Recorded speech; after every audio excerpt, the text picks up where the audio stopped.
Aujourd'hui, nous découvrons l'histoire tragique et complexe de Christophe Sébastien, un agent immobilier à succès dont la vie cachée et les secrets ont conduit à son meurtre brutal. Christopher Sébastien était un homme de 48 ans vivant à Preston Island, en Floride. Il était un agent immobilier bien connu dans la communauté, souvent vu conduire dans son élégante voiture noire avec une plaque d'immatriculation indiquant « Âge immobilier sexy », montrant des maisons aux clients. Christophe était marié à Alexandrie, directeur d'école, et avait un beau-fils nommé Barthélemy. Il est diplômé de l'Université de Floride, titulaire d'un diplôme en commerce, et travaillait dans le secteur immobilier depuis plus de 20 ans. Les gens de Preston Island faisaient confiance à Christopher parce qu'il semblait toujours sympathique et fiable. Christophe vivait dans une grande maison à 2 étages avec une pelouse bien entretenue. Ses voisins le voyaient souvent travailler dans la cour, les saluant d'un sourire chaleureux et un signe de la main. Il a été impliqué dans événements locaux et collectes de fonds caritatifs, sponsorisant souvent équipes de la petite ligue et assisté église le dimanche. Christopher semblait avoir la vie parfaite, une belle maison, une carrière réussie et une famille aimante. Toutefois, Christopher avait une vie secrète. Pour le passé 2 ans, il avait été dans une relation sexuelle avec son beau-fils, Bartholomew. Christopher a gardé cette relation cachée de tout le monde, craignant que ce soit ruiner sa réputation et sa carrière. En plus de cela, il a continué à rencontrer d'autres hommes pour faire l'amour à travers son travail, en utilisant les maisons qu'il a montrées comme des lieux de rencontres secrets. Ces doubles vies créaient beaucoup de stress et de tension pour Christophe. Dans les jours précédant sa mort, Christopher était occupé par le travail, la conclusion de contrats et la rencontre avec les clients. Il a passé de longues heures au bureau et je rentrais souvent à la maison en retard. Il attendait avec impatience un week-end aux Bahamas avec sa femme, Alexandria, dans l'espoir de détendre et oublier ses ennuis pendant un certain temps. Christopher prévoyait également d'assister à une barbecue du 4 juillet chez un ami, où il espérait retrouver de vieux amis et profiter d'un moment loin de sa vie trépidante. Les amis de Christopher l'ont décrit comme charismatique et charmant. Il avait une manière de faire en sorte que les gens se sentent à l'aise et importants. Malgré son extérieur convivial, Christophe était profondément troublé par sa vie cachée. Il se sentait coupable de sa liaison avec Bartholomew et il a menti pour garder le secret. Il était aussi inquiet qu'Alexandrie le découvre, craignant que ce soit détruire leur mariage et sa position dans la communauté. Dans ces derniers jours, Christopher était un homme sous pression, en essayant de jongler avec sa personnalité publique et ses troubles privés. Ses rêves dans la vie parfaite s'effilochaient lentement, conduisant à un fin tragique et violente. Sur 27 juin 2014, vers 15 heures, Alexandrie Sébastien est rentrée chez elle plus tôt après son travail de directrice d'école. Elle attendait avec impatience une soirée détente, peut-être en train de regarder Netflix, et je la rattrape livre préféré. Alors qu'elle franchissait la porte d'entrée de leur maison, le rue sombre à Preston Island, Floride, tout semblait normal au début. Elle a mis clé sur le comptoir de la cuisine et a appelé pour Christophe, mais il n'y avait pas de réponse. Sentiment inquiet, Alexandrie a décidé de vérifier le sous-sol, où Christopher passait souvent du temps à travailler sur des dossiers immobiliers ou regarder The History Channel. Et elle descendu les escaliers, elle a remarqué que la porte du sous-sol était légèrement entrouverte, ce qui était inhabituel. Elle a encore appelé son nom, plus fort cette fois, mais toujours pas de réponse. Lorsqu'elle atteignit le bas des escaliers, elle rencontra une scène d'horreur. Celui de Christophe corps sans vie était étalé sur le sol, entouré de signes d'une lutte violente. Il y avait taches de sang sur la moquette et les meubles, et le visage de Christopher était meurtri et battu.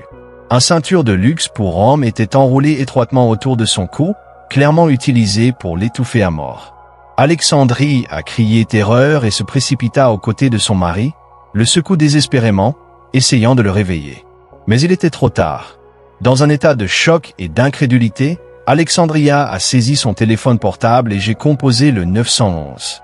Ses mains tremblaient alors qu'elle parlait à l'opératrice, sa voix se brisant d'émotion. « Mon mari est mort. Je pense qu'il a été assassiné », cria-t-elle, luttant pour reprendre son souffle. L'opérateur a essayé de calmer-la et lui a demandé de rester en ligne jusqu'à l'arrivée de la police. Le voisin d'Alexandrie, Craig Bronson, j'ai entendu l'agitation et je suis venu voir ce qui se passait. Elle a trouvé Alexandrie assise sur les marches, sanglotant de façon incontrôlable. Craig est resté avec Alexandria, essayant de la réconforter pendant qu'ils attendaient la police. Les minutes semblaient être des heures, et l'esprit d'Alexandria bouillonnait de questions. Qui a bien pu faire ça? Et pourquoi? Lorsque la police est finalement arrivée, ils ont rapidement sécurisé les lieux et escorté Alexandria et Craig loin du sous-sol. Alexandrie était dans un état de choc, à peine capable de comprendre ce qui venait de se passer. Elle ne cessait de répéter « Qui ferait ça à Christopher ?» encore et encore, incapable de comprendre la brutale réalité de la mort de son mari. La découverte du corps de Christopher envoyait des ondes de choc à travers la communauté tranquille de Preston. Nouvelle du meurtre se propageait rapidement, avec des voisins et des amis rassemblement devant la maison de Sébastien, en essayant de donner un sens à la tragédie qui avait frappé leur quartier apparemment parfait. Sur 27 juin 2014, à 15h15, le Preston Service de police reçut une frénésie appel au 911 d'Alexandria Sébastien. Les agents sont arrivés sur les lieux dans minutes, dirigés par détective Nathaniel Maximilien, un enquêteur chevronné connu pour son approche méticuleuse. Le maison Sébastien, située dans la calme rue Oak, fut rapidement entourée de voitures de police, et du ruban adhésif jaune sur la scène du crime était tendu autour du périmètre. Le détective Maximilien et son équipe sont entrés dans le sous-sol, où ils ont été confrontés à une scène horrible. Celui de Christophe Sébastien, le corps gisait sur le sol, avec une ceinture de luxe pour hommes étroitement enroulée autour de son cou. Taches de sang étaient visibles sur tapis et meubles à proximité, indiquant une lutte violente. Détective Maximilien, un homme vif d'une quarantaine d'années avec des yeux perçants et un comportement calme, a pris la scène avec une détermination inébranlable. La police a commencé son enquête par recueillir des preuves. Il photographiait la scène sous différents angles, documentant chaque détail. Le ceinture utilisé dans le meurtre était soigneusement mis dans un sac comme preuve, et les détectives recherchaient des empreintes digitales et tout autre des indices cela pourrait conduire au tueur. Détective Maximilien remarquait les meubles renversés et des signes de lutte, indiquant que Christopher s'était battu pour sa vie. Des experts légistes sont arrivés à traiter la scène, en utilisant luminol pour détecter les traces de sang et la collecte échantillons pour analyse d'ADN. Ils ont méticuleusement peigné la zone à la recherche de cheveux, de fibres et d'autres preuves potentielles. La brutalité du meurtre a choqué même les officiers les plus expérimentés, mais ils sont restés concentrés sur la collecte de toutes les informations possibles. Détective Maximilien interviewait Alexandria Sébastien, qui était toujours sous le choc de la découverte du corps de son mari. Elle a décrit sa journée et le moment horrible où elle a trouvé Christopher. Son conte était détaillé et émotionnel, mais elle a insisté sur le fait qu'elle n'avait fait aucune idée de qui aurait pu faire ça. Celui d'Alexandrie l'alibi a été rapidement vérifié, comme elle avait été au travail au moment du meurtre. Ensuite, la police a commencé à faire du démarchage dans le quartier. Ils ont parlé avec voisins, dont Craig Bronson G, qui avait venir en aide à Alexandrie. Craig a décrit l'audition les cris d'Alexandrie et la trouvant sur les marches du perron, incohérent. D'autres voisins ont mentionné avoir vu Christophe plus tôt dans la journée, mais rien ne semblait sortir de l'ordinaire. La police a également vérifié enregistrements téléphoniques et électroniques récents de Christopher, en espérant trouver des pistes. Ils ont découvert plusieurs messages et appels suspects, suggérant que Christopher avait rencontré divers hommes depuis sexe illicite. Cette révélation a ajouté une nouvelle couche à l'enquête, en désignant motif potentiel lié à celui de Christophe vie cachée. Alors que la journée se transformait en soirée, la police poursuivait son travail, déterminée à trouver la personne responsable de le meurtre brutal de Christopher Sébastien. La scène a été dégagée et détective Maximilien et son équipe examinaient les preuves recueillies, se préparant aux prochaines étapes de leur enquête. La communauté de Preston je regardait avec anxiété, espérant réponse et justice pour Christophe Sébastien. Le premier suspect dans le meurtre de Christopher Sébastien était sa femme, Alexandrie Sébastien. Alexandrie, 47, était un directeur d'école respecté à Preston Island, connu pour l'intelligence et forte personnalité. Elle avait été avec le district scolaire depuis plus de 15 ans et a été fortement impliquée dans des activités communautaires. Ses collègues l'ont décrite comme dévouée et faisant autorité, toujours en quête de excellence. Alexandrie a été amenée pour interrogatoire le lendemain du meurtre, sur 28 juin 2014. Détective Nathaniel Maximilien a mené l'interrogatoire, essayant de reconstituer ses actions et ses émotions. Alexandrie est apparue épuisée et désemparée, mais elle a répondu aux questions calmement. Elle a raconté sa journée de travail et le horrible découverte du corps de Christopher quand elle est rentrée chez elle. Malgré son attitude calme, Alexandria, colère et confusion étaient évidents. Elle a exprimé incrédulité et frustration sur l'affaire, insistant sur le fait qu'elle avait aucune idée que Christopher ait eu des relations sexuelles avec d'autres hommes. La révélation de l'affaire ajoutait tension à l'interrogatoire comme détective Maximilien sondait plus profondément dans les sentiments d'Alexandrie à propos de la trahison de son mari. Le détective Maximilien a interrogé Alexandria sur sa relation avec Christopher. Elle a admis qu'ils avaient un partenariat solide, mais ils ont mentionné qu'ils avaient été confrontés quelques défis récemment. Alexandria a affirmé qu'elle était ignorant la vie secrète de Christopher. Elle a expliqué qu'elle avait récemment subi une blessure au ski, ce qui lui avait valu difficulté à lire les actions des gens, ce qui suggère que cela pourrait être pourquoi elle n'a manqué aucun signe de la double vie de Christopher. Celui d'Alexandrie, l'alibi était solide. Elle avait été aux écoles toute la journée, participant en réunions et préparait la prochaine année scolaire. Collègues et des images de sécurité ont confirmé sa présence au travail au moment du meurtre. Néanmoins, son lien avec la victime fait d'elle une personne d'intérêt. Le détective Maximilien a également exploré le motif possible d'Alexandrie. Son réputation et carrière étaient cruciaux pour elle, et les efforts de Christopher cette affaire menaçaient les deux. Cependant, Alexandrie est fermement nié toute implication dans le meurtre, en maintenant son innocence tout au long de l'interrogatoire. Elle était coopérative et fournit toutes les informations demandées, y compris accès à son téléphone et à ses emails. La police a mené une fouille approfondie de la maison de Sébastien, à la recherche de toute preuve pouvant relier Alexandrie au crime. Ils ont trouvé rien d'incriminant, renforçant son alibi et ses déclarations. Pourtant, les détectives sont restés prudents, conscients que les émotions pourraient pousser même les individus les plus rationnels à commettre des actes désespérés. Alexandrie était libérée après plusieurs heures d'interrogatoire, mais elle est restée sous examen minutieux alors que l'enquête se poursuivait. La police l'a surveillée de près, la surveillant interactions et mouvements pendant qu'ils exploraient d'autres pistes.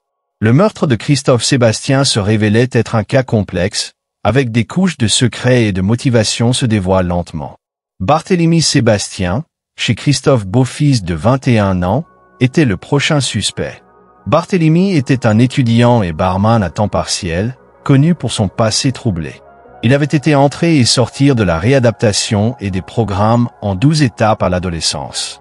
Malgré ces défis, Bartholomew était déterminé à changer sa vie et poursuivait un diplôme en psychologie à un collège communautaire local. Sur 28 juin 2014, Bartholomew a été amené pour interrogatoire. Détective Nathaniel Maximilien, conscient d'une nature sensible de la relation de Bartholomew avec Christopher, s'est approché du interrogatoire avec prudence. Barthélemy est apparu nerveux mais coopératif, prêt à partager sa version de l'histoire. Bartholomew a admis à la police qu'il s'était trouvé dans une relation sexuelle secrète avec son beau-père pour le passé 2 ans. Il a décrit le sentiment en conflit, aux prises avec le tromperie et secret. Bartholomew a révélé qu'il avait récemment rompu l'affaire après avoir découvert que Christopher l'avait trompé avec des dizaines d'autres hommes, en utilisant les maisons qu'il a montrées en tant qu'agent immobilier comme lieu de rencontre secret. Au cours de l'interrogatoire, Bartholomew a exprimé un mélange de colère et de tristesse. Il se sentait trahi par Christophe, non seulement à cause de l'affaire mais aussi à cause de mensonges et manipulations. Malgré son ressentiment, Bartholomew a affirmé qu'il n'avait aucune intention de nuire à Christopher. Il a déclaré qu'il avait été barman la nuit du meurtre, et plusieurs des témoins ont confirmé son alibi. Le détective Maximilien a fouillé plus profondément dans les motivations possibles de Bartholomew. Celui du jeune homme antécédent de troubles émotionnels et de toxicomanie soulevait des inquiétudes, mais sa récent effort pour rester sobre et se concentrer sur ses études dressait un tableau différent. Barthélemy était ouvert sur ses luttes et son envie d'avancer, loin du relation toxique avec Christophe. La police aussi a examiné les appareils électroniques et les comptes de réseaux sociaux de Bartholomew, à la recherche de toute preuve de son implication dans le crime. Ils ont trouvé message entre lui et Christopher qui a montré tension et conflit, mais rien qui l'implique directement dans le meurtre. Celui de Barthélemy de l'ADN a été retrouvé sur les lieux du crime.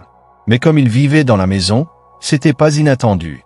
Celui de Barthélemy coopération et alibi cohérent j'ai réussi difficile pour la police de lui imputer le crime.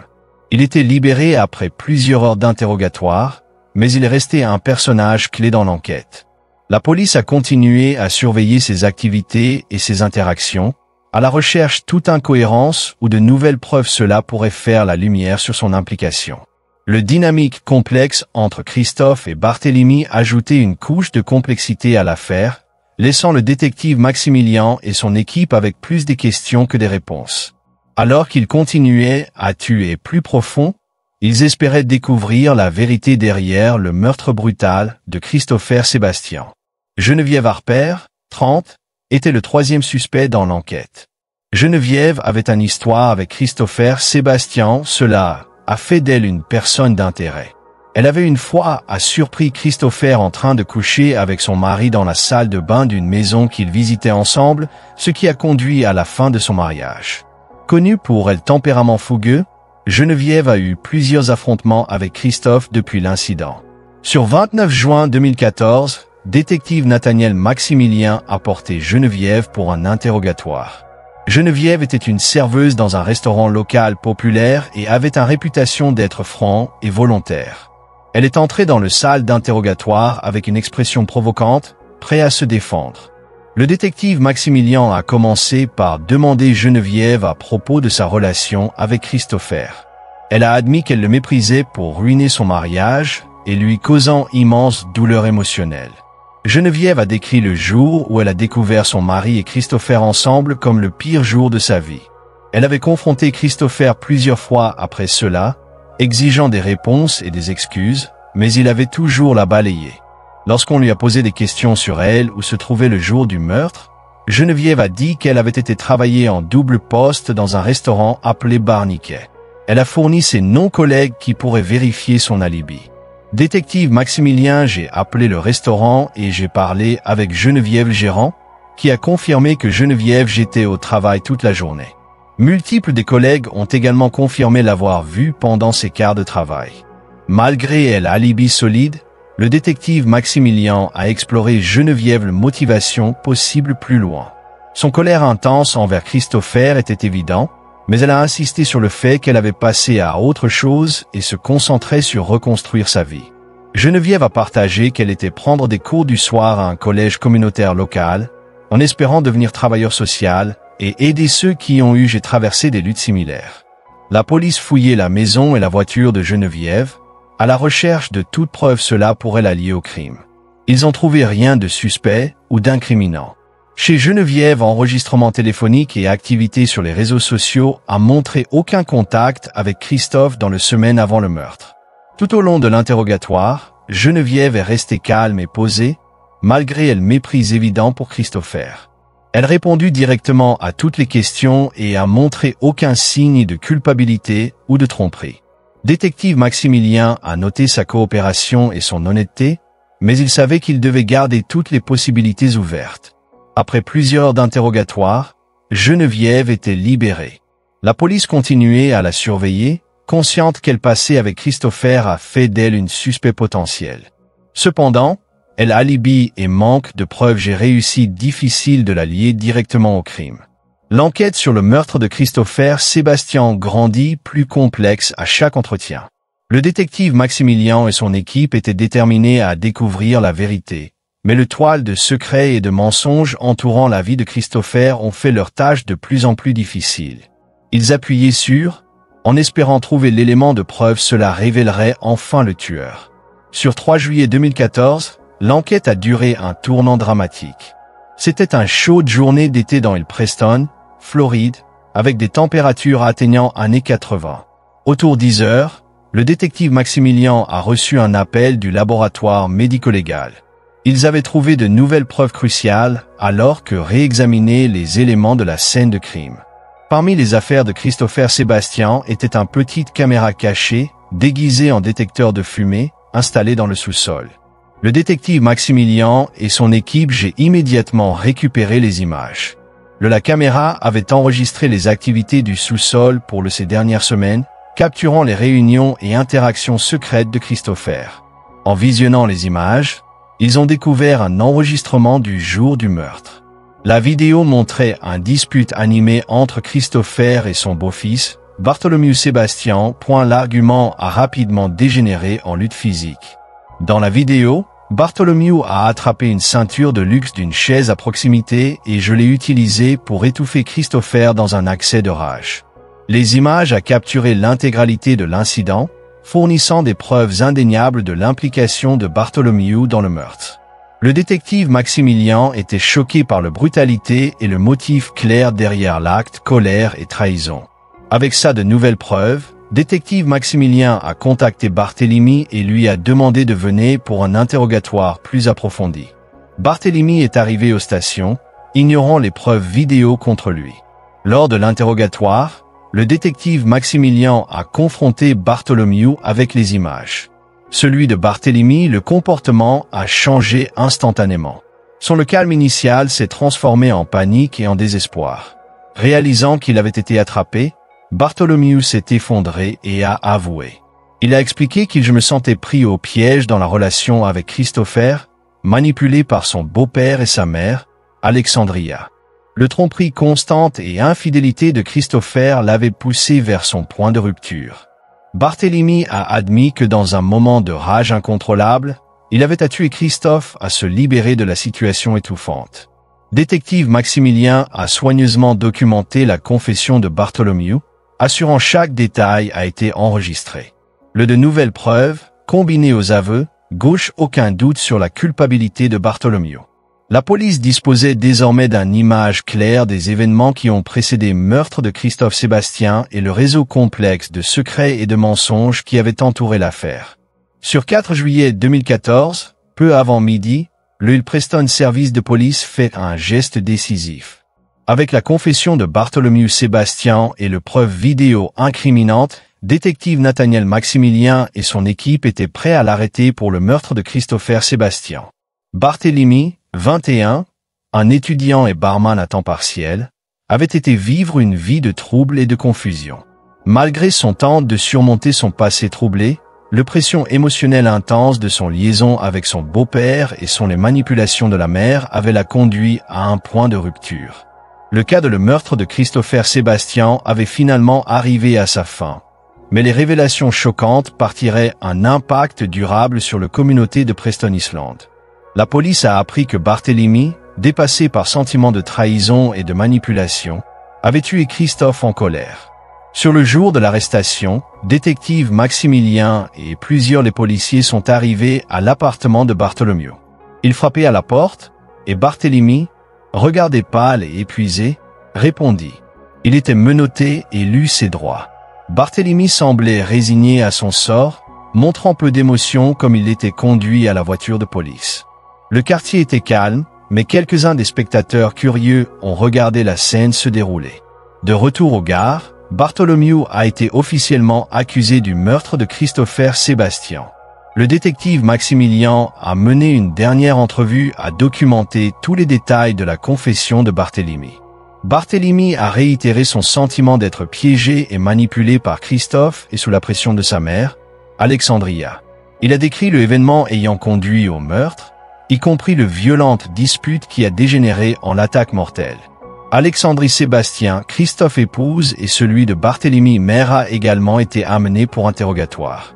L'enquête révélait qu'Alexandrie avait au courant de l'affaire depuis des mois et avait fait pression sur Bartholomew pour qu'il continue. Elle craignait que le comportement sexuel imprudent de Christopher serait gâché ses chances lors des prochaines élections pour directeur d'école. Cependant, Alexandrie n'était pas directement impliquée dans le meurtre. Son tromperie et manipulation ajoutaient une couche de complexité à l'affaire, mais elle n'est accusée d'aucun crime. La famille de Christophe était choquée par les révélations. Ils avaient vu Christopher comme un mari et père dévoué, ignorant sa double vie. L'arrestation de Barthélemy apportait un mélange d'émotions, chagrin pour la mort de Christopher, colère face à la trahison, et un sentiment d'inévitabilité tragique étant donné les circonstances. La communauté de Preston Island était abasourdie par la nouvelle. Le meurtre avait exposé un monde caché de secrets et de mensonges, en secouant le vil en son sens. Comme Barthélemy attendait son procès, la famille Sébastien et la communauté entière essayaient de se mettre d'accord avec les événements choquants qui s'étaient produits. La police avait résolu l'affaire, mais les conséquences émotionnelles s'attarderaient pendant longtemps. La vérité sur la vie et la mort de Christophe avait été révélée, mais le cicatrice laissée derrière, il faudrait beaucoup plus de temps pour guérir. Le procès de Barthélemy Sébastien a commencé le 15 août 2014, dans le Preston, Floride. Le salle d'audience était rempli de familles, amis et médias locaux, tous impatients de entendre les détails du cas. Le procès était un événement marquant dans la communauté, attirant l'attention des deux organes d'information locaux et nationaux.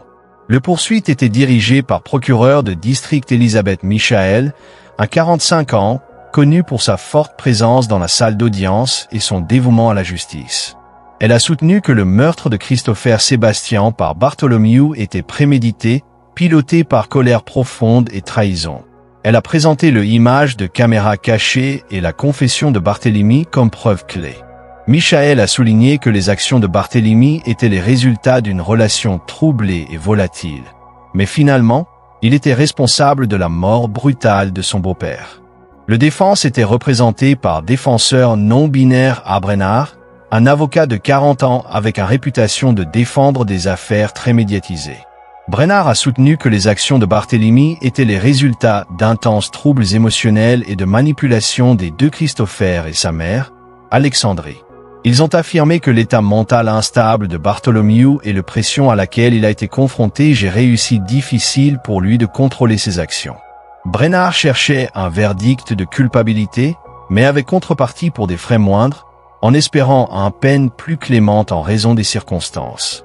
Lors du procès, la famille de la victime, y compris Alexandria Sébastien et d'autres proches, assis tranquillement, visiblement affligés par la procédure. Ils avaient été choqués par les révélations de la double vie de Christophe et les troubles qu'il avait causés. Leurs réactions émotionnelles étaient palpables comme j'ai écouté les détails de l'affaire et du meurtre. Sur 5 septembre 2014, le jury est revenu avec un verdict. Bartholomew Sébastien a été reconnu coupable de meurtre au 2e degré. Le jury déterminait que pendant que Barthélemy avait agi dans un accès de colère, le meurtre n'était pas prémédité. La décision a suscité des réactions mitigées. Certains ont ressenti que le verdict était juste, compte tenu des facteurs émotionnels et psychologiques impliqués. D'autres pensaient que c'était trop indulgent, compte tenu de la brutalité du crime. Barthélemy était condamné à 25 ans de prison sans possibilité de libération conditionnelle. La détermination de la peine apportait un sentiment de clôture au cas, mais le douleur et traumatisme car la famille de Christopher était loin d'être finie. La famille Sébastien eut du mal à trouver la paix, sachant que la mort de Christopher a été causée par quelqu'un de si proche. L'impact du procès étendu au-delà de la salle d'audience. Cela a forcé la communauté à confronter les réalités cachées de trahison et manipulation, laissant une marque durable sur Preston Island.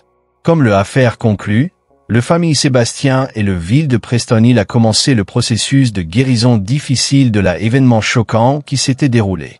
L'histoire de le meurtre de Christopher Sébastien est un rappel tragique de la complexité et secrets cachés ça peut se cacher sous la surface de des vies apparemment parfaites.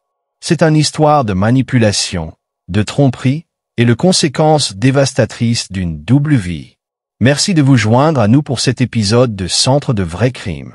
Restez à l'écoute pour des investigations plus approfondies dans le crime, les plus déroutants.